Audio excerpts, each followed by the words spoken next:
This is Dr. David Stoker in Marina del Rey. I'm a plastic surgeon here to talk to you about liposuction.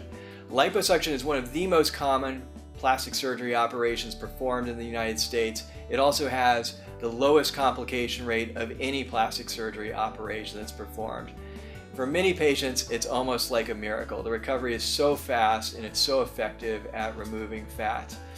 There are some very important aspects of it, though, to consider before you sign up for liposuction. First of all, make sure you go to a board-certified plastic surgeon who has a ton of experience with this particular procedure. That surgeon needs to assess your skin elasticity. This is really key because after the fat is removed, it's up to the patient's remaining skin to tighten up. If the patient doesn't have adequate skin elasticity and too much fat is removed, that can lead to contour irregularities and lumpiness and a poor outcome. That's a very important consideration that your surgeon needs to help you with. The second thing is, do you perform the procedure under local anesthesia or with an anesthesiologist there? That really depends on the patient preference and the volume of fat being removed. If we're treating one or two areas, local anesthesia is no problem. Once you get beyond two areas, typically the amount of lidocaine local anesthetic that you require may be greater than what we can actually use in your case. I would never want a patient to be uncomfortable when they're undergoing liposuction, so we would either stage that operation out or bring the anesthesiologist then to help them.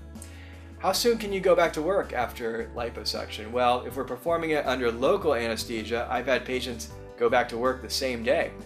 If we're doing it with a light general anesthesia, typically you take a day or two off of work just to rest, but basically it is a very fast recovery. How long does it take to see the benefits of liposuction?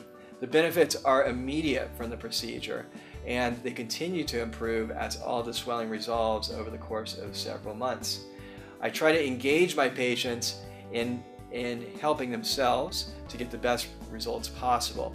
What I mean by that is, what I do is I target the most diet-resistant areas of the body for fat removal, and I'm also encouraging them to think very carefully about their diet and exercise. Many of my patients, the vast majority, are more successful in losing weight after I perform liposuction surgery, and I like to think of it because we're teammates in getting them the best outcome possible. The results are synergistic, and there are a lot of smiles following results like that when I perform liposuction and patients are able to remove fat through diet and exercise as well. If you'd like to hear about your own situation, how you might be able to benefit from liposuction, I'd be happy to chat with you more. Call us up for a consultation.